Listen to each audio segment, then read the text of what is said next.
Okay, and we're live. Okay, so hello everyone. Thank you for joining us on this awesome live event.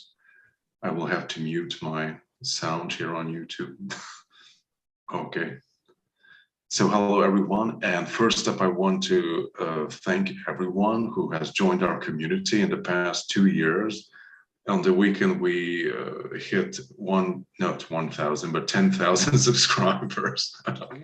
So it was a very much a wow moment. Like 2 years ago, I wouldn't have imagined that we're going to reach this far. But yeah, lots of love to everyone who just joined us recently, and also many hugs to everyone who has been here for like almost 2 years now. So thank you for being part of our community, and let's hope that we can collaborate for many years to come too. And let's see how stuff evolve.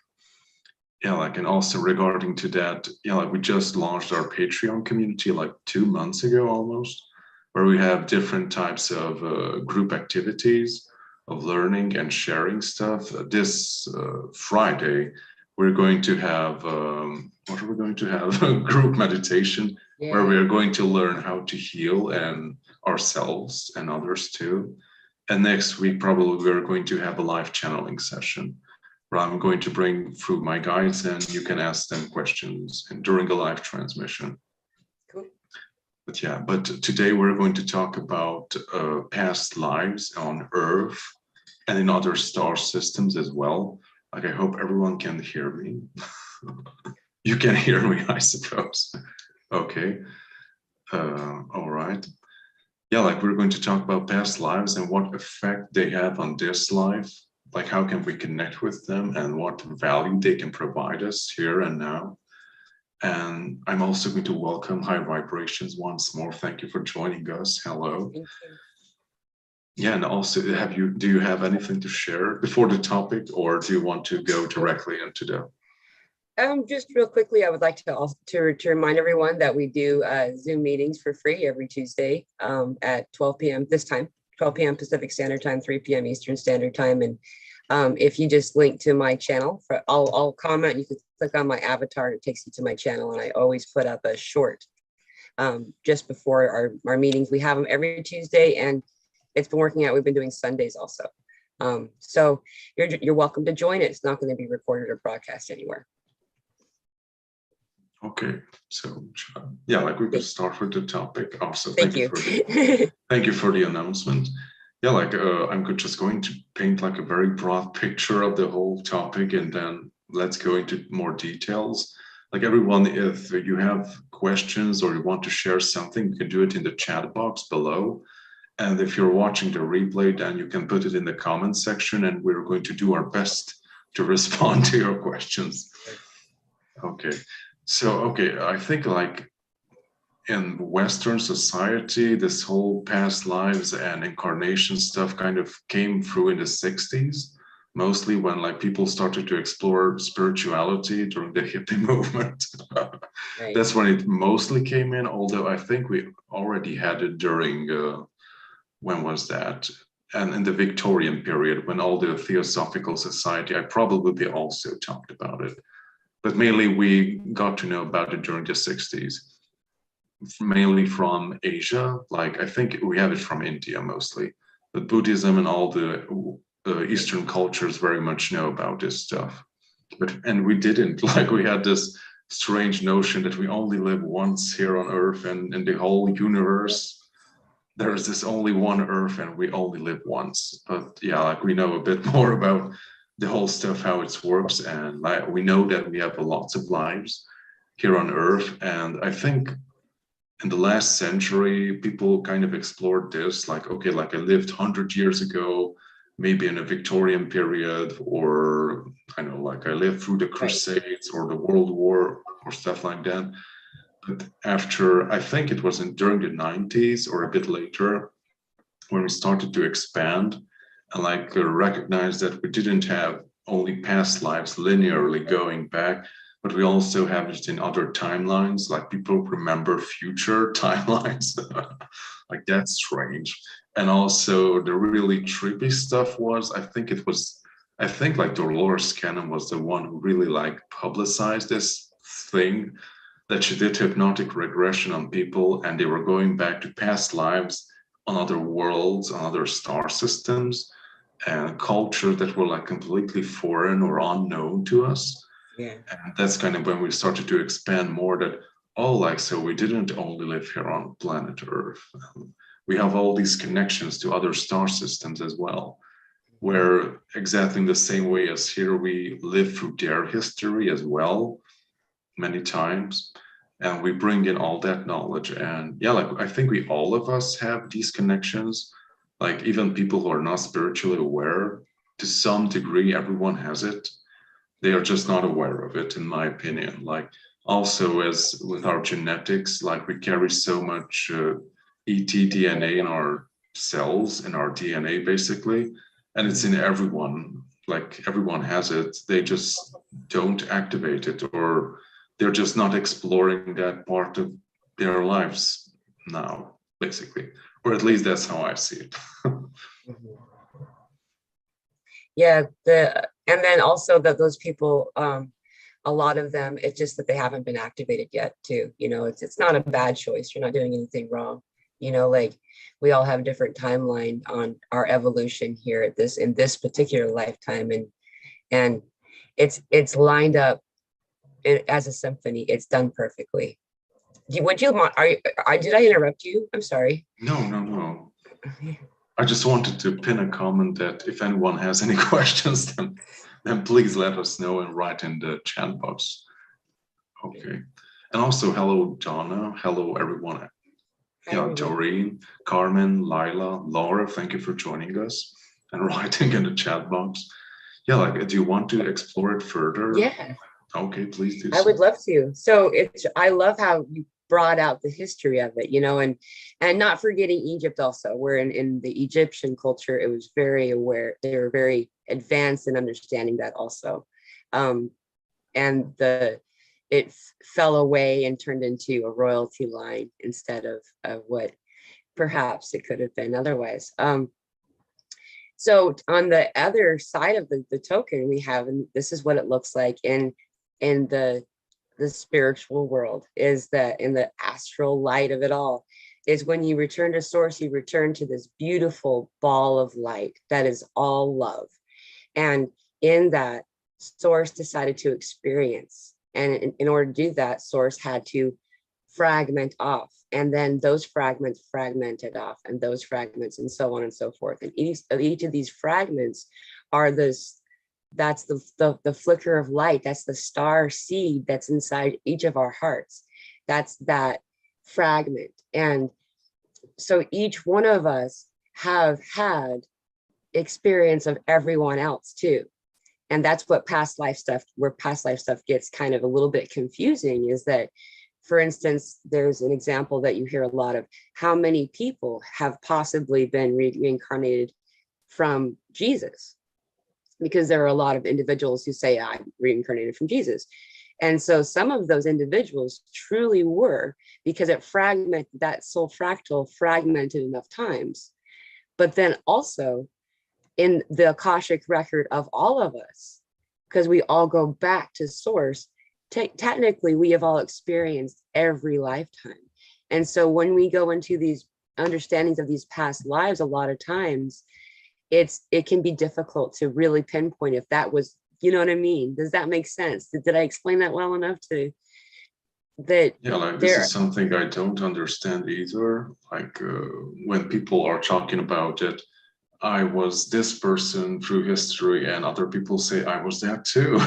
Right. Yeah, like, how does that make sense? Like, I'm still kind of figuring that out, like how it works. But right. As far as I understand it right now, it's like you're exploring something in this lifetime, and you're like attracting other lifetimes that are helping you right now with whatever you're doing. Right. And all these lives come up. Yeah, but also, just as you said, that these personalities or these beings, basically, as you said, Christ, or I know, like Thoth, I've connected very much with Thoth. And in the recent 2 days, like Master Kutumi came through, like Cool. I just heard of him like 10 years ago. Like, who is that? Like, I heard that name. And I didn't have much time to explore it, but I did like a quick search and it says like he's the holder of the ancient wisdom too. So it's kind of pretty much similar to Thoth, but I haven't explored it very much. So, but yeah, like we're connecting with all these other aspects of ourselves. And yeah, like just as you said, like it's like a bigger soul, or I don't know, like a Yeah. consciousness. It's like splitting off in many different directions to Like this embody is the that. imagery. Yeah, exactly. So Perfect. this is source. And let's assume this is happening on both sides.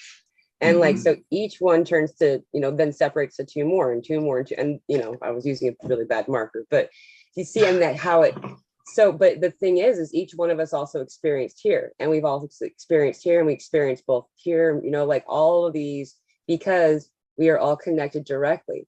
However, the farther we are from this side to this side, the more distance it feels. Though as we're turning on now, more and more information and remembering is coming through for us to re-ground. And then as the veil is really barely there anyway, some of us are also, it's 12:12. The veil isn't really there, but then we're also emerging through what was left of it. And a lot of that's why we're the bridge people. That's the message that keeps coming in for me, is the bridge people stuff, because it's very uncomfortable to be in both places where we're in this, it's not we're going to 5D. We've been there. We're here. We've been here a while. It's just we didn't realize we were here because we're still touching 3D. We're touching 3D in order to be the bridge. Like we as souls have done these types of missions a lot before, over and over again, different worlds, different places, all over in different timelines. And so it's not that we're individuals attempting to find ascension for ourselves. It's that we're ascending again, but doing it in a way that we're connecting both sides so others can follow the rainbow bridge. Others who have been stuck here in this experience over and over and over in the karmic cycle, the karmic loop of prison, are now able to find their way through it. And that's why all of a sudden we are suddenly no longer students, but we're teachers. Is that, whoa, okay, now it's time. Do you want to go into that a bit too? Sure. Okay. I right before I came on this call, I was telling Guardian right before we went live, I had gone into this place of meditation, and I just love meditations that are like in the afternoon at this time of year. Afternoon meditations are so much more powerful. And, it changes all as the seasons change. But anyway, so I went into this meditation, and in this place, all these different times when we're in these trainings at night, we've been having these crazy dreams lately. A lot of people are on campus, or they're in like train terminals or airports, and but there's always some type of like training or schooling happening. And for a while, the words I'm getting is that, we're basically starting school in summer, so that way we can prepare to kind of show the other students around as our peers, and so that way we have, we kind of get a head start. And it's so cool how spirit works, because, you're told what you need to know at that time. And all of a sudden, now it's like, guess what? You weren't actually going in to be a student to help everybody else out. You're now the teacher. Congratulations, you did great. And it's like, wait, what? I'm like what was I prepared for? Yeah, that's not what I was gonna go play in the playground with the other kiddos. You know what I mean? But and all of us are turning on in that way. We're all getting, and that's why we're having these moments of just being comfortable in space, in the space of our area, the light that we're in. Everyone's been telling me for a few months now, you're so mellow now, you're so quiet and soft-spoken, and I don't know, I mean, I have energy too, but I'm also, it's weird, it changed. And so we're in this place now where all of a sudden we're teachers. And what is a teacher? It's just, all you're doing is just doing what you've always been doing, and then when someone asks, just tell them. You don't have to do anything else. Like, but the other part of being a teacher, the main part is just doing. Just doing is the creation of it. And that's why we're getting all of this sacral chakra, belly button, weird stuff around the core right now, because our creation centers, which that DNA you talked about that's been turned off, that DNA is being turned on right now in hyper mode. Like a lot of people have been telling me about it. They've been feeling the same thing. And that's our creation center. It's not an accident that the woman's womb is also in that spot, symbolic of that's where the place that creation occurs. And so as our sacral chakra turns on, that's also Christ consciousness. That's the yellow light, the golden light. And I've veered very far from the topic. I'm sorry. I feel like I need to tell you that. And like, so just allow yourself to center and to ground. Those 3 base chakras are the ones that we've been pulling away from for too long, and they need to be addressed more. Ground yourself. Those first 3 chakras are not as easy for us that are awakened. The rest of the chakras we're good at. It's the ones that are lower, so anyway, I'm back to you. Sorry. Okay. Like that's also what I'm getting regarding the lower chakras. Like I think it's since the summer of last year, I wouldn't say like struggling, but working more deeply with my root chakra. Like that's like so far distant from who I am. Or I don't know. Yeah, like just as you said, like the upper chakras are like very much home territory for us. Right. But these lower parts, like everything that is connected to survival and all the 3D stuff and this physical reality are like very foreign and strange for us. And yeah, like I also heard it from a lot of people that, and also researchers, like star seeds or like awakened people have problems connecting those dots and like making them work in a grounded way.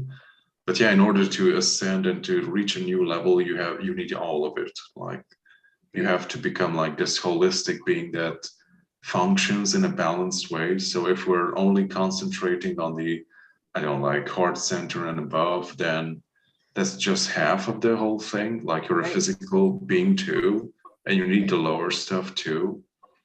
Like that's the human being, you're this infinite spark of light, but you have a physical body and you're here in a physical reality too. So we have to learn to navigate it somehow.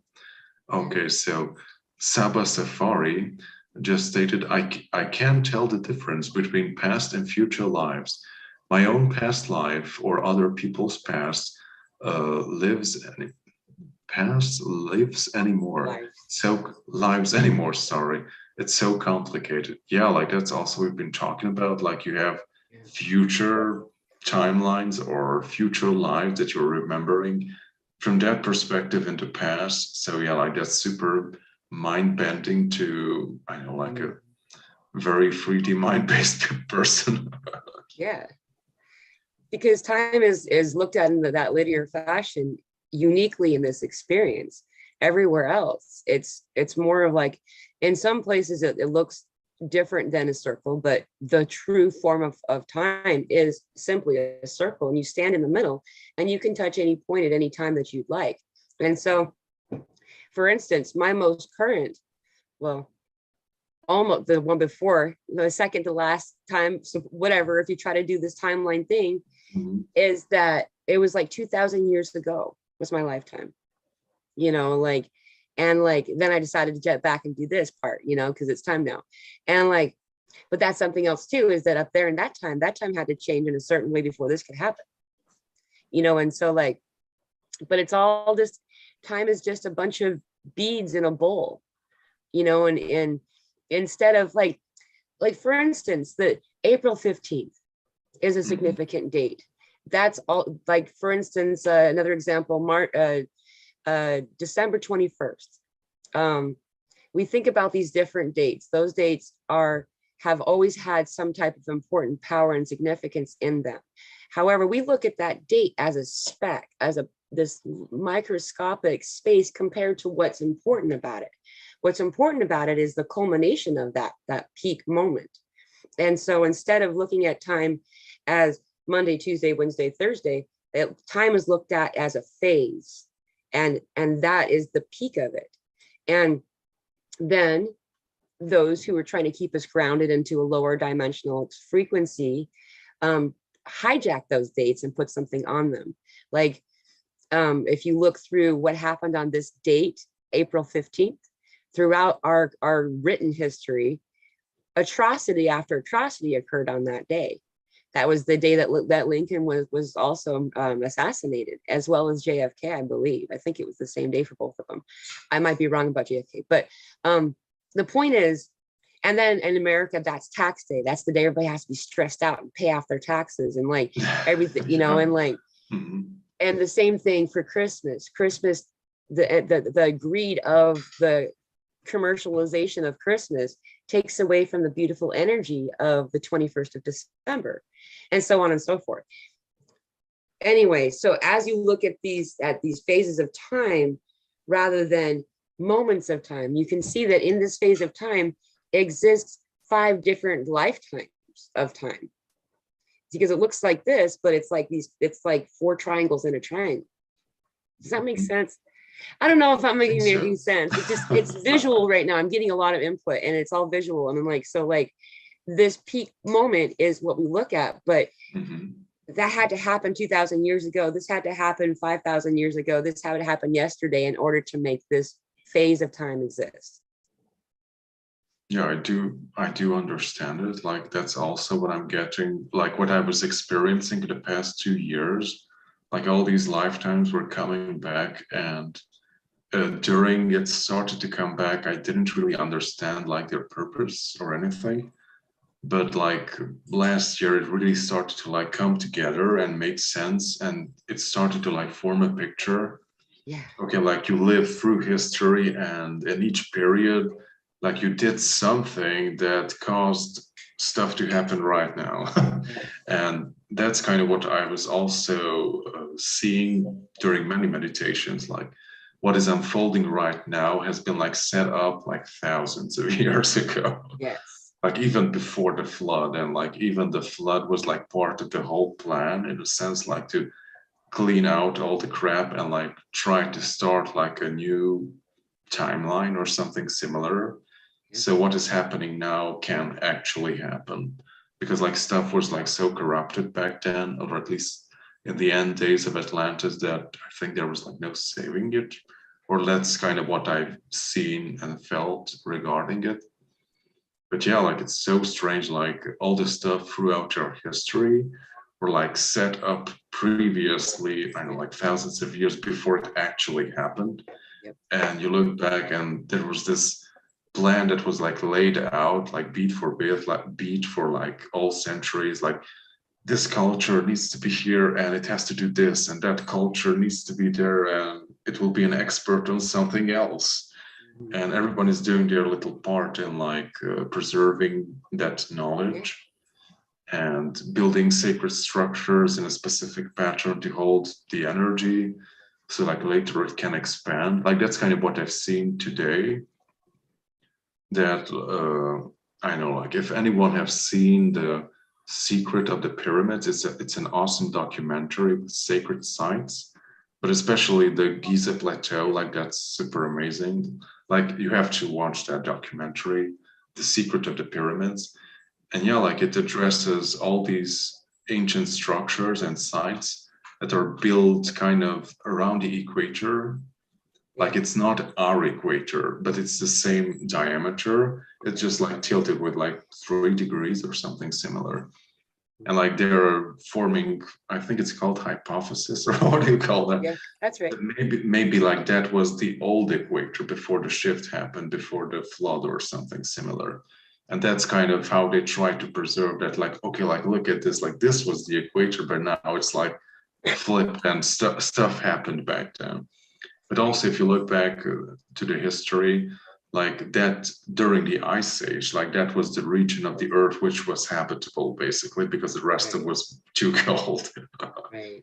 So that also makes sense. Also, like all the, if you look back to the dating and like when they were built, like most of them can go back to 12,000 years, or like some sacred sites are under the sea. also on that equator stuff, and also those sacred sites that are on above the water, but no, below the water. Geology shows us that they were above water 12,000 years ago again. Right, exactly. So they were like kind of set up to hold the light, or to be like portals. That's kind of what I've seen. And now that we're like expanding, we're opening other portals, not just around the equator, but we're like expanding across the whole planet. That's kind of what I've seen. And like this whole thing that everyone's experiencing, like, okay, I was born in this place, but I was guided to another location to live there for 5 years. After that, I moved to some other place for 10 years. And they were like all with very much good reason. Like we were like guided to these new portals to activate them. And just by you being there, basically with your presence, and I don't know if you're doing energy work or you're meditating, you're activating and maintaining it. So like the whole grid can come online and basically facilitate the shift that is happening right now. Definitely. And even if you're not doing it with intention, we've been doing it all along. Like as we use intention, it definitely amplifies the power of it. You know, as you do it with intention and after a bit of practice with some knowledge, the difference is profound. However, even if you don't know you've been doing it all along. Yeah, like just your presence is enough for many stuff. Like it makes stuff happen. Yes. Or at least that's what I've found in my experience. Like, yeah, like I'm going to tell like a little story. What do you call that? You have Easter and 40 days after Easter. What do you call that festivity? Passover? I'm not sure. Passover? I'm not sure exactly. I'm not very religious. Me either, but yeah, like here it's a big celebration. I think it's Passover. I think so. Yeah, and there's also something of like the Day of Unleavened Bread, but I think that's coming up or something. Anyway, I'm not sure. Like it's going to be on June the 4th or 5th. So that'll I probably think be that's Passover. Yeah. Probably. Okay, so that's a big celebration, and here in the mountains we have a sacred site, and for many hundreds of years, like people gathered there for sermon. But only in the past few decades, it became this huge phenomenon. Like thousands of people started to gather there. And in the past few years, like people come from all across the world, and like hundreds of thousands of people come together to pray to Mother Mary. So it's an awesome event. And 2 years ago, even the Pope visited the site. Wow. Yeah, like it was the first time in history that the Pope came to Transylvania. Okay, but I was like guided to that location for some reason. Like I still don't fully get it why. But after I had my awakening, like the next year, like I always knew about it, but I was never interested. But I heard about some stories that we also have we don't have shamans, but we have kind of the equivalent of it in the Hungarian culture, but they don't function as shamans. So I kind of fit into that category too, because I was born in the Hungarian tribe. Okay, but yeah, like there were, how do you call those people who gather folklore and explore stuff? Not paleontologists, like I don't know what the word for it. Folklore. I don't know. I don't remember. I'm sorry. I've known the word. Yeah, but there are people who are researching this, and they were like gathering stories and also folklore. So we have a very vague picture about these people who are like incarnating over and over again in our society, who were fulfilling these purposes basically. And yeah, like they managed to do like an interview with a very old guy here in the mountains who was actually one of those people who was like that shaman, yeah. And he was telling this story about, like 50 years ago. I think that's when they started again to do this sermon up in the mountain. And he was telling the story that how it all started, because during the communism, you weren't allowed here to have religious gatherings and go up to sacred sites and stuff like that, because the army would shoot you if you dare to go there. So yeah, like he was guided to go there on that day when the army was out there to shoot people who wanted to go out. Wow. And he was like, "Are you crazy? Like he's not I gonna show." Yeah. Yeah, he just went out there and stuff happened. Like he received all these visions of like armies falling and like Archangel Michael coming in to like nulling the whole spell that was kind of Right. there. And a few days later, like the Communist Party like made a statement that they have decided that for some reason they're going to allow to have sermons up in the mountain. Wow. For political reasons, of course, because it, Of course. for whatever reason. Yeah, and after that, we started to have those gatherings up there and started to grow more and more. That's And when awesome. I, yeah, like when I was listening to that story, I had this like profound shift in me, like I have to go too. I have to go there Awesome. too. Yeah, like, and before that, like I bet there is some kind of weather manipulation with it, but Yeah. that period was always like notorious for having horrible weather, like having like ice storms or like the weather like trashing the whole event. Right. And like every time there was bad weather. And I also heard some very horror stories when like people ended up in the hospital because of what do you call that when you become too cold or something? Pneumonia? Hypothermia? Yeah, I think so. But there were like very horrible stories. Yeah. And after I went with my wife the first time, and since we went each year, we had very beautiful sunny weather.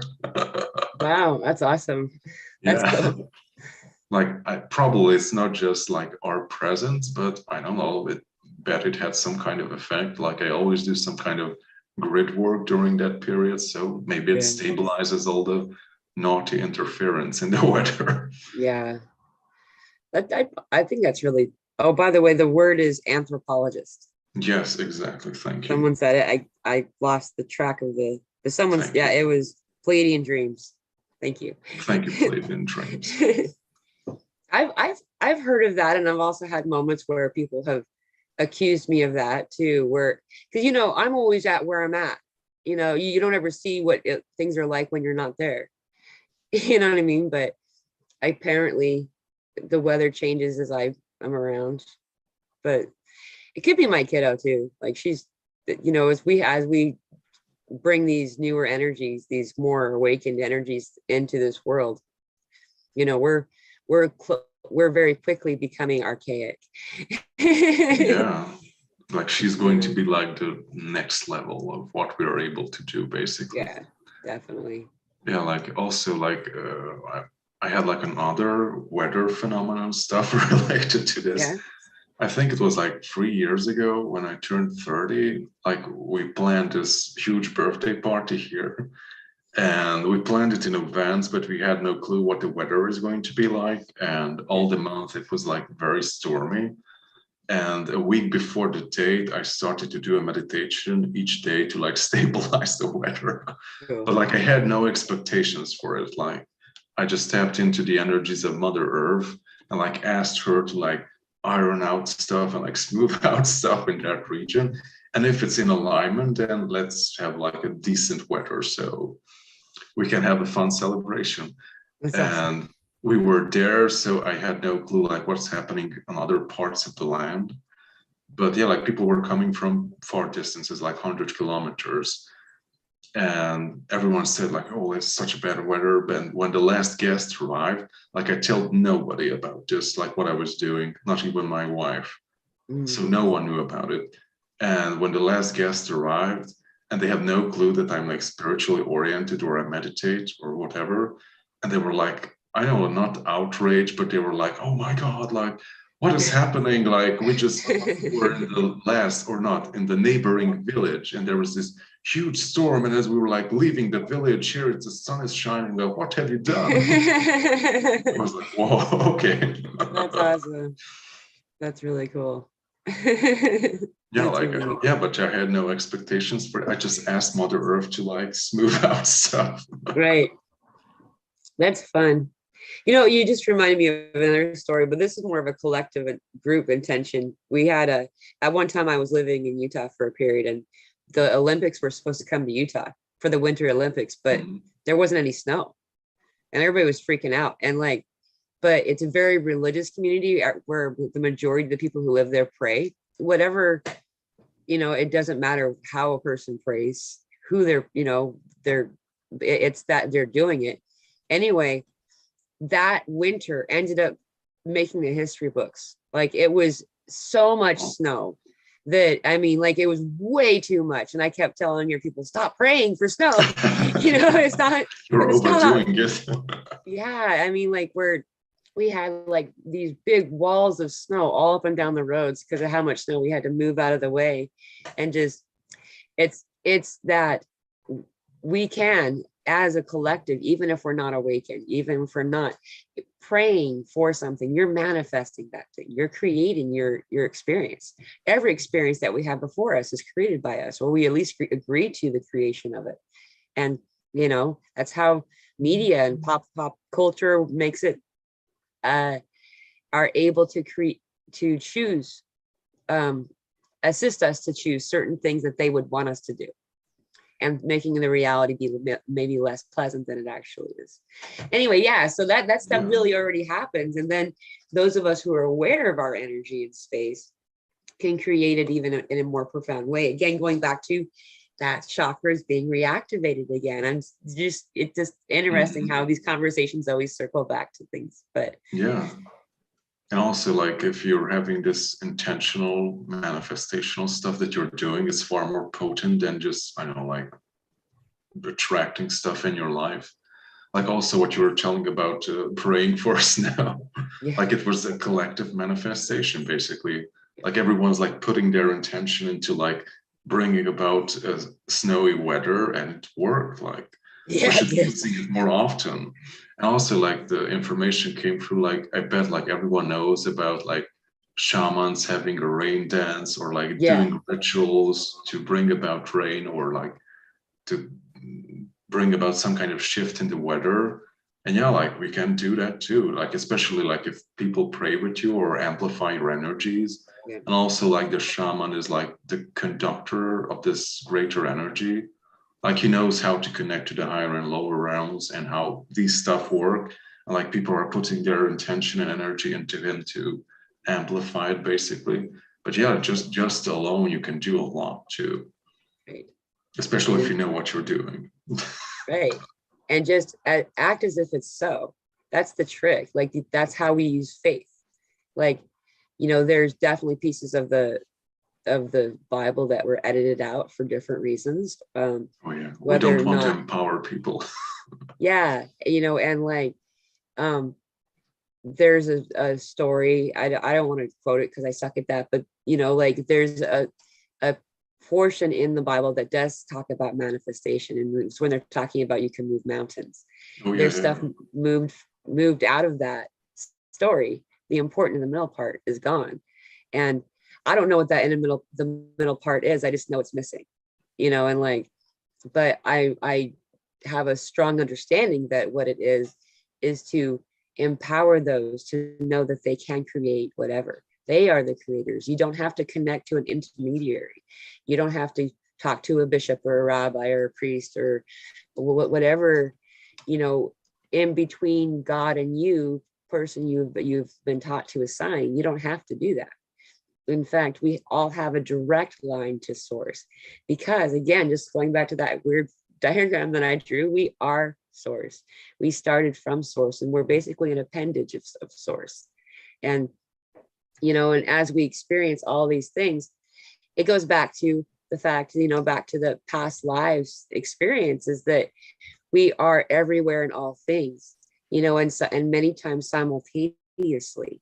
And because we are simultaneously the wind, as well as the child, as well as the rock, you know, as well as, you know, because time is not linear, that sometimes we are drawn to spaces over and over again because that's our activation spot, you know, but that's not the only one, you know. Then we get called over here to finish.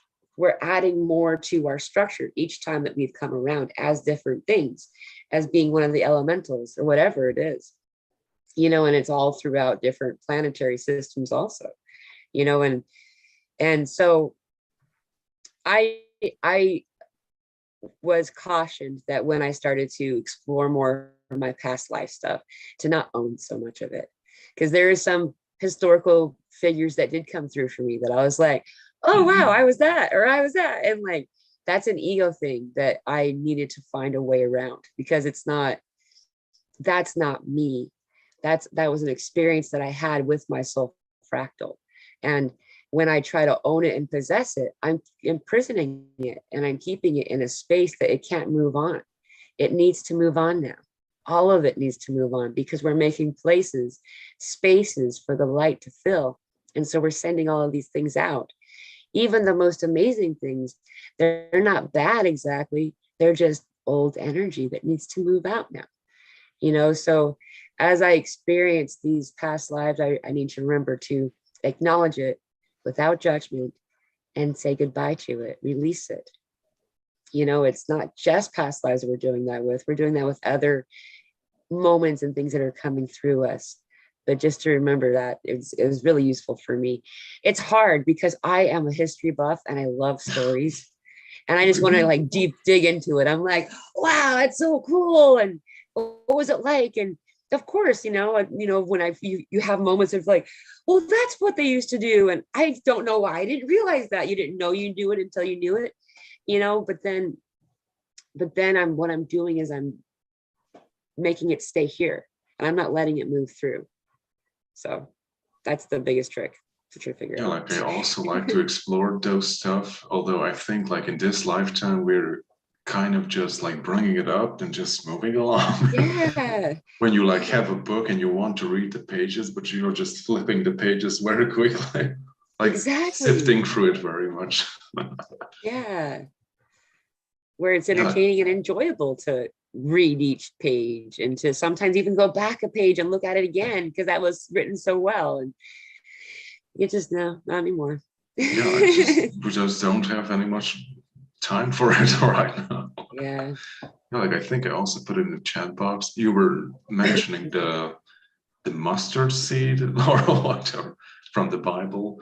Like the empowering part was like taken out of it. Like if anyone has heard about the Gospel of the Essenes, like that's a superb, I think it's called apocryph text that was like not put into the Bible or didn't make the cut for very good reasons. That's interesting. If anyone has read it, like, or if you haven't, please do so. Like, it has amazing stuff in it. Mostly, it's like spiritual instructions, like how to start your awakening path, how to purify yourself, like how to connect with yourself, basically, and how to move to the higher realms. And it's basically the teachings of Christ that didn't make the cut because they were like, yeah, they was pretty much to the point and they're pretty damn good, like what is said in Yes. it. Like it's yeah, like what we are talking about, or the spiritual community has been talking about or exploring in the past decades. It was like pretty much written like 2,000 years ago too. Yeah. They were like keeping it deliberately hidden, and also Yeah. because like it has like references to like old text and like dead knowledge, which kind of also hints to the Bible too. Like Christ said, like don't base your life on like text that were like written by dead people because you can only read that from it. Like Right. search for the word of God in life, like because like every living thing and also yourself has the word of God coded within it. So Right. search for God in that, not in like dead books and stuff like that. Right. So those moments of revelation, of those uncovering of those, while you're talking, I kept seeing all these vaults that were covered in dirt being open, in the next, like now. And these things have been hidden away. And it's not that those things are important and significant. It's simply enough of us have been trained to not trust self, that we are finding it difficult to not have some type of validation. And so this validation from these artifacts can be useful in simply, you don't take them on. I agree with you. It's that's not that's a story. Some of the things that are going to come out of those places though are going to be like, oh yeah, right. It's not that we're not we're not being given something new. It's just like I said before, you didn't know you knew something until you know it. Yeah. And it's like, as soon as you hear it or see it, you couldn't remember, can't remember why you didn't know that already. It's like, that's those activations that we get and we give, just being yourself, walking down the street, going through the horrible grocery store that you don't want to see anybody, deal with anybody. You just want, your few things that you need to get out of there. But as you're doing that, you're activating each one of those people. You're switching something on in them, and like whatever they choose to do with that is theirs. But you're doing that simply just by being you, and holding the light. And remember that it's all about the love. That's the most important thing about all of this, is like, for the longest time, we've been easily misled by the fear, pulled toward the fear and away from God. God is love. And the farther from love you can pull somebody, the more time and difficulty it is for this ascension experience to occur. And so I think it's also why it's built in for us to feel panic and afraid when we have an ascension symptom. Like most of us have been like, am I going to be okay? And it pulls you into a fear just enough to kind of, doesn't change your ascension, but it kind of gives a tug of war for a minute and maybe delays it for a moment, because you go that fear part, that knee jerk. And it's like, I totally get that too sometimes. Yeah, it's frustrating. Yeah, absolutely. Okay, so Donna we had a lot of questions, so we have to address all of them. Okay. Yes. So Donna has asked, Guardian, how many past lives do you remember? Like consciously, just a few, but I know like the knowledge or like the experience of many is kind of lives in the now for me. It was a very rough transition for me. When like the past summer, they were like all coming up and I was going through some very rough changes. But yeah, they were kind of integrating now. But consciously, I do remember stuff from Atlantis and like the whole shift, what happened then. Like I had like very super vivid memories during while I was sleeping, like how I died during the cataclysm, which wasn't traumatic, but when you think about it, what I went through, it could be very traumatic. Like I drowned in a sandstorm. That's not very cool, but that's how I died back then. Also, yeah, like other lives came back to in ancient Egypt a lot. Like I don't know, like, is it accurate to say like I have a lot of lives there? But yeah, like a lot of stuff came back from there too. Also ancient Greece a bit. And the strange stuff still like through my life, I kind of visited these places for some reason, or to a certain extent, for some reason, I was drawn to them to like explore their culture and history and stuff like that. And like looking back now, it makes sense. Yeah. Okay, so Laura, I'm interested to know about the prospect of parallel lives in different dimensions. But I guess if we are all one source and time is fluid, particularly in the higher dimensions, this must be possible, or is it possible? Yeah, like it's kind of what you were explaining with the whole circle stuff, Right. that you can kind of tune into whatever you want at any given moment. Right. And we're like kind of rediscovering this ability of ours, that we're not just stuck here in this linear reality.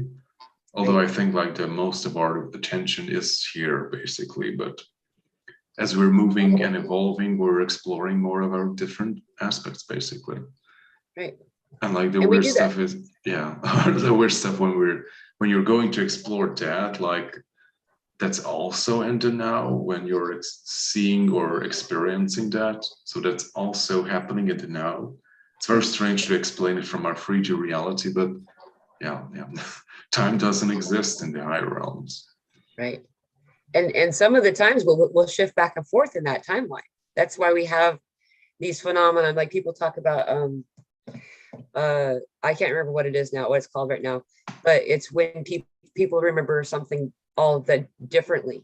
Like there's a glitch in the matrix kind of thing where popular things turns out didn't really exist, or it looked differently. Mandela effect. The Mandela effect, as well as a lot of our deja vu, in my opinion anyway, it seems like that those are the moments that we're actually touching, connecting to these other timelines, other experiences that are happening simultaneously. There's just enough difference that you realize it's a different experience. Maybe the place that you live looks just a little bit different for a minute, like where certain objects that you knew you've owned for a long time are just gone for a day or two, and then suddenly they're back where you planned it, you always saw them before. That's us going back and forth in those timelines when they converge just close enough where we can touch seamlessly. It's really cool. Like it came. Have you seen the series in the 90s? I think it was called Sliders, with parallel. Oh yeah. With some kind of alternate dimensions, and they were like traveling through dimensions, and like back then it was like a super wow concept. Yeah. Because you haven't had that. And I remember like they strayed away from home, and they were like exploring all these other realities, and like some were like very different from their reality, but they were basically always in their hometown. They were just exploring it in different realities, the different versions of it. And they always wanted to get home, and there were like realities which looked pretty much similar, like to the T, as their home, but there was just one thing missing, or just one thing was different. And it was like, oh, like this is not it. Right. Yeah, I do remember that. And they got stuck. They were trying to find where their true reality was. That's basically what so except it seems like that there's always this golden rope thing that's like you can pull yourself back, like it's not like that show where you can't get stuck, like you're not going to get lost. But most of that was correct. Yeah, definitely. That was a cool show. Thank you for reminding me about that. I have to go check into that. Yeah, like I think I was like 7, or I don't know how much when it first came out, but I fell in love with it, like the whole concept. That was a long time ago. Yeah. Okay, so Essence of Infinity, hello, thank you for joining us. Question, do you have to be in a trance to remember a past life? Or during meditation is enough for the memories to come through? Like it can come through in whatever shape or form. Yeah, sometimes it comes out for me when I'm just like in the middle of a moment doing something where it's similar enough that it's like, it reminds me, and it's like, whoa. And then usually I'll stop what I'm doing because I want to kind of absorb it for a second. But like through meditation was where I first started to connect to those experiences. But then I found that meditation, doing it in place of meditation I would jump down the rabbit hole too far. And then it was like, I could be there for hours, you know what I mean? And so I found, but then automated writing, writing is another way you can do that if you're looking for information. That's a form of channeling that happens where you just are writing. Like Guardian talks about it a lot, but where you just start writing, and you're using that pen is just enough to keep your ego distracted that the messages could come through more clearly for you. And then I have found through doing that, all of a sudden I start to experience it. And like, so I don't actually see my writing happening. I see the visual and experience and smells and senses and warmth and sweat, and then come back and be like, oh yeah, I forgot I'm me. So it just depends on where you're at and what information you're at this moment in your experience ready to have. We think, a lot of us kind of have this belief that if we ask for information, that this is the question, that question will be answered to you. It's not what you want necessarily, is what you need at any given moment. And so if it's information you need or that will be useful to you right then the answer will be given. Otherwise, you'll be given some other piece of information that's useful to you. Yeah, like it can come in whatever shape or form, and maybe not in that moment or that day, but later on, you hear of something, or you see a movie, or you find a book, or whatever makes sense to you. It can come in whatever shape. And also, this was very cool that you talked about writing. Like, I think I was writing in November, like I started to write another book.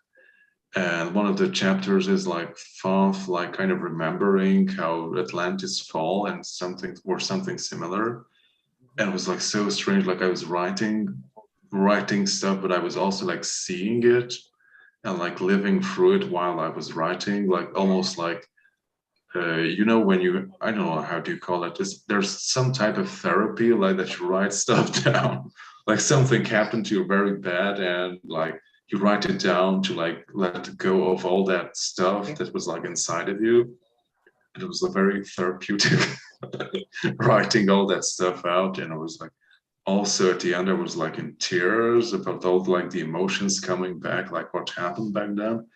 Yeah, but I only have like 20 pages of it, so it's not finished yet. That's awesome. That's really cool. Yeah, I will probably share some fragments of it later on. Awesome. Okay, so Donna asked, I wonder if we leave leave pieces of our souls in each lifetime, soul fragments. I'm not sure of that. Like you can, yeah, please do. I actually have that answer. Yeah. So when we do meditations, you know how when you feel compelled to pull your energies back, you're not just pulling the energy that you went to that place with, is that you're calling back self. So like we are a fragment, but our fragments fragment as we have these experiences if we have not completed something in that moment.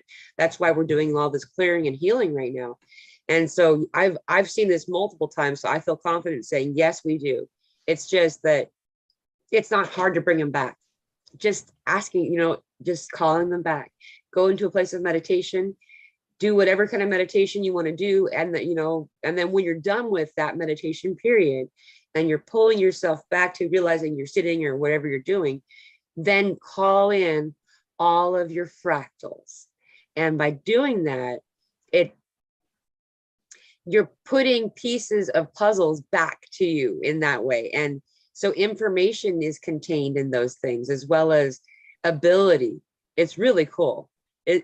Yeah, if you haven't done that before, you're in for a treat. This is cool. In some period, like I finished all my meditations with, I reintegrate all aspects of myself back in perfect balance. And like you see like stuff coming back and like reattaching to you. Yeah. It's pretty damn cool too. Yeah. Okay, so Hope, Donna, I was just thinking that the emerald tablets, yeah, like that's a personal favorite too. The emerald tablets too. Yeah, like it's also the weird stuff about writing again. Like I wrote the teachings of Thoth, the Atlantean, because I was listening too much to the Emerald Tablets audiobook. Yeah. And the weird stuff was like, I think I was listening to it during the week while I was working. It was always running in the background. And we went for a long vacation and the book just kept running in my head. Like right. The same voice was like narrating further in my head. Awesome. And after a time, it became too complex to ignore. Right. The information that was coming through. Then I started to like ask questions and the voice answered. And I was like, okay, like we just tapped into something here. Right. You were activated at that time. Yeah, like it was very activating too. Like I didn't understand what I was doing while I was writing it, but ended up being a pretty profound piece of work. Right. I have a quick story I'd like to tell, if you don't mind. Okay. When I was a younger person, a teenager, I remembered a past life that I had, and then I started a school, and in that school, this person who I had been in a past life was in my grade, and I was able to remember what it was like to be her in those moments, but then I also had not turned off my gifts like I had very soon after that yet, and I had come up with a theory that every person that we interact with was once me, and that's just how many times I've reincarnated in that space. And the theory isn't correct completely, because we are going back to, that was how I came to that question that I got the answer for, is that we fractal. And so we are all from that same space. But there would seem like there was a question about timeline and like how can you can do that you can have a past life 2000 years ago, but you can also have a past life or even a future life who is your friend that you're your same age, you know, like and that's just something that's exciting to know that everything is a bunch of drops that turns into the vast ocean.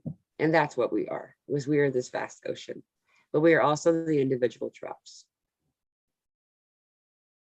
Okay, and also Fanya asked something very weird, like I'm curious what, yeah, like we will have to talk about this during the meditation if you're going to come tomorrow. Like she asked, do you know about you being a Shaolin monk? This is a very odd question. Like I'm not sure if I told anyone about this, like I had a very strange experience, I think like 2 months ago. It was like very super vivid and real. Like we were in a huge temple, which was not in this world. At least I don't think it was. And I was in the temple and like Sandra from Akura, like yeah, like her, I don't remember her old channel. Like both of us were there, and she was dressed in this beautiful golden robe. It was like very long, and I was dressed very similar to Shaolin monks. Like it was not exactly as they dress here on Earth, but it was like the same orange and gold colored stuff that they were wearing. But I know like the fabric was like much thicker, and I had like many layers of it on me. And the funny thing was like we both shave our heads. Yeah. In this life too. And we were like holding hands and like entering the temple, and we were like leading people into the temple, and that's all I remember. But it's like very interesting. Like, how did you tap into that, Fania? How do you know about that? That is a point I want to make too, is that most of us that are here on this journey right now you don't need to look into it very far to see that each one of us have been some type of energetic healer, monk, wisdom keeper, knowledge keeper, you know, some activation important in history, you know. And so we are all in this place because we have that experience and that knowledge and that ability and that strength and that power. Just to know that you are a powerful being of light. You are sovereign and you have choice. Yeah, that's and also, yeah. Go ahead. That's what I was also like getting, like, you remember all this stuff, what you were doing from history or on other planets too. And what comes down is like a conclusion that you're doing the same thing now too. Yeah. But the only difference that here in this world and during this period of history, like this is how you can do it. Right. Like you're not going to go and like, I don't like create a different secret society or some kind of church. I mean, you could probably start a cult or something. Stand on a mound somewhere and shout at the masses. Yeah. I don't think I think people kind of grew out of that phase, kind of, but I think like still people can catch on to that too. But yeah, like when you look back like 100 years ago, like all these new mystery teachings were coming out, and like how it made sense to people that they were like forming sects and cults around those stuff. But yeah, like that can be very corrupted too or distorted. And we, thank God, we kind of moved on from that and like started to grow up that, okay, like I don't have to worship this cult leader to be enlightened or whatever. Right. But that's kind of the tricky stuff when you like, you have this guy or girl who is this super enlightened being, and you have to worship him because like he's going to show you the way. And like only through him can you reach enlightenment, and you give your money to him. Yeah. Give up your house, give up whatever, like everything you can sell. Yeah. That's ridiculous. And you know, we've been we've been conditioned to believe that with the royalty of Hollywood, the celebrity thing where there's supposed to be, a lot of people have pulled away from spiritual leaders for a while, but have been then investing their energy into these Hollywood people who also tell them what to do and what not to do, and then you pull away from that, but you still have that condition in your mind that you have to have somebody to be the example for now you have influencers on social media. Right. Yeah, influencers. And then, like I just like anybody's happy to accept a donation. I'm not going to say, I'm taking donations, you know what I mean? Because it's that thing of like, it seems like those who are saying that are the misleading ones. Not always, but that's what it feels like. You know what I mean? There's enough people who they're not doing it maliciously. I don't think. I think they really are teaching what they think is correct at their moment of phase of development. That's true for them. That doesn't mean that information is correct for you. And that's why we have the most valuable spiritual tool of all, apart from love, is spiritual discernment. We're the best lie detectors around. If someone's saying something that's correct and in alignment with you or not. And also, just because something's not in alignment with you doesn't mean that it's incorrect. It's just not correct for you, and so, take it like you're at a buffet. You put what you want on your plate and you leave the rest. And, just there's enough people out there that were waking up, but they only have part of the story. And I don't think they're doing it to cause harm. It's simply, maybe don't listen to them. Yeah, like as you have said, like we're not expert, but very good lie detectors. So if something resonates, like go with it. And if it doesn't, then don't. Yeah, Like leave it there. Hey, and maybe some cases you can like return to it later on. And you have this huge revelation. It's like, oh, like I get it now. Or maybe it's just not for you. And that's perfectly fine too. Like I've also explored like Hinduism for a period of time. I also went to some seminars, but it just didn't really resonate with me. And I know, I'm not sure if I had like lives there, but I know it just didn't make any sense for me. Although I've tried for many times, but it just didn't make any sense for me. I also tried Buddhism. That kind of resonated more, but after a time I was like, why am I doing this? And like that also started not making sense, especially like I had like ET teachers coming in and they were like completely different from that. Right. That kind of made more sense to me. And now I think like the closest thing here on earth is like these ancient mystery teachings, like Hermetism, right, is what kind of resonates the most at this time. Right. But I also enjoyed the Taoism. Like before I discovered the Hermetic teachings, like that was like the closest thing that resonated. Right. If anyone knows Taoism, like it's pretty nice too. Like it's pretty old, but very true even today. I did involve myself in Taoism for a while. That was a long time ago. I forgot about that. Yeah, it came from the like Tao of Pooh. Someone gave me a book called The Tao of Pooh. It was Winnie the Pooh, but it was stories. I was teaching Taoism, and that was my first exposure to it in high school. I thought that was, I was like, well, that's cool. I can resonate with that. Yeah, it's also nice, like bringing that knowledge to younger children too. Like, why not? Yeah, but that basically is like life ethics or like philosophy or how to live a more balanced life. Yeah. Like it's not any type of very deep metaphysical teachings. Right. Yeah. Or at least as far as I've explored it, I haven't found any of that in it. It was a good door opener, like it's a good introduction to a different lifestyle or way of thinking in this experience that we're in, and just a side note, I don't know why I'm sharing this, but the ancient Greek stuff is coming through for a lot of people right now. Mm-hmm. And we've been having it for a bit, but I just wanted to say that the reason for it coming through right now is the Arcadia, the Olympians and all that stuff, that period, there's a lot of information that was kind of meant as activators that were left behind in those stories. And a lot of us had lifetimes there. That was the experience that we went to after Atlantis fell. And we were there for a time.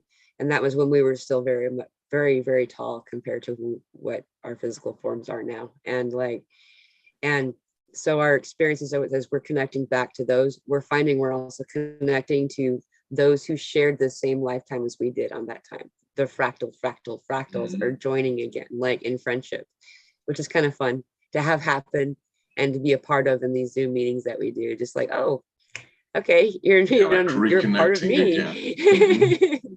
And it's 111. Oh yeah, it's 1111. Awesome. Also, Carmen Cortez asked, can you get paranoid during your ascension? Like I kind of was in the beginning. Yeah. Like people, I kind of had this notion, like not people, but like beings like observing me, or like people following you or observing you. Right. Yeah, like you're opening yourself up to a different reality, and you kind of start to recognize what was kind of already there. Right. Like your guides or different beings were observing you or being in your space. Right. Yeah, like.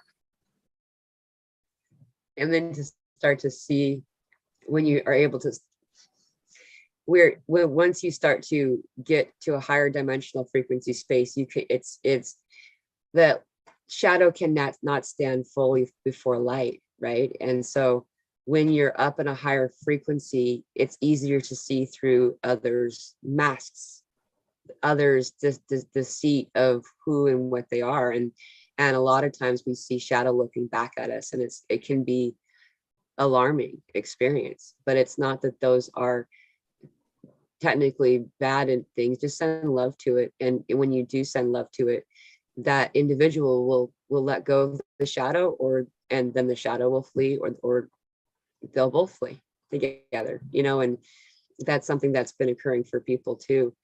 But for the paranoia stuff, is like I feel like a lot of that has to do with our upbringing.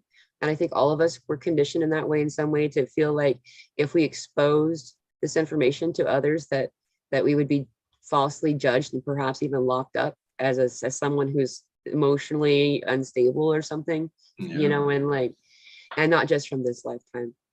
A lot of us are having this. Yeah, we had it a lot worse during the Middle Ages. Yeah. And a lot of us are having this release right now where we're noticing groups for our muscles are sore. And there are three main areas that us awakening individuals are having sore, for very specific reasons. So one of the most common is the shoulders and neck. Those muscle groups are becoming really sore. And that's from those of us who've been at different times in life and different lives felt like we were carrying these truths, but they were kept secret. And that's also why our lungs and our stuff is our throat activation stuff is getting to be weird, is that all of us have been spent so much of our time with our mouth closed, trying to not get in trouble or get caught, kind of stuff. Yeah, but and even in this lifetime, we explored that too a lot. Right. And then the lung stuff is those of us who were actually literally burned at the stake, and that's the smoke. Because we don't stick around for the death part. We go before it hurts. Our soul goes. You don't feel that, but we definitely got the smoke. And that's why a lot of us are having this lung pressure. And then the last one is most common right now for the muscle group is the lower back. And those who have the back, they felt like that those are the people who are still dealing with someone telling on them, that person's a witch, that kind of a thing. And were stabbed in the back, and that's why that sensation's there. And what we're doing right now is we're clearing these things out. That's why those groups of your muscles in specific order are struggling. And so for us to give healing to those things and to let yourself witness that, understand that's where your paranoia comes from. It's from all those times that you were judged and punished for being you in the past, and also maybe in ostracized in this lifetime also. Yeah, I think for most of us, or at least in my case, like most of my life, I was kind of going through the same stuff too, like be careful not to tell people stuff, or don't let anyone know that you're doing something that people will think badly of. Right. Exactly. And keeping the curtains closed kind of stuff, and just being aware of certain things that could really definitely look like I have a clinical case of paranoia in some cases, but I mean, as a younger person, I told the wrong people about some of my spiritual experiences I was having, and they decided I was insane for like a couple of weeks, and that was scary. Yeah, that was not fun, I presume. No. Okay, so in closing, do you want to share something? Higher vibrations? Thank you so much for this gathering, and hello to everybody that came. I'm sorry I didn't spend any time in the chat box today. Hey, it's fine. Like a lot of people have written. Also, like if anyone has like any suggestions for next week's topic, then please write to the comment section if you're still listening to the replay too. Okay, so thank you everyone for coming. Thank you, High Vibrations. Thank And you, also a guys. huge thank you and hug to everyone who has been here for the past 2 years. And also if you just newly found us, welcome, and let's hope that to collaborate many, many years to come. Right. And tomorrow you're having a Patreon meeting, which is going to be awesome for anyone who's still watching and would love to attend. It's at the Yeah, same we're time. going to have a group meditation to learn how to heal ourselves and others too. And after that, I think we're going to have a live channeling session, but we will see that next week what how we're going to schedule stuff. Okay, so thank you, High Vibrations, and lots of love to you and everyone else.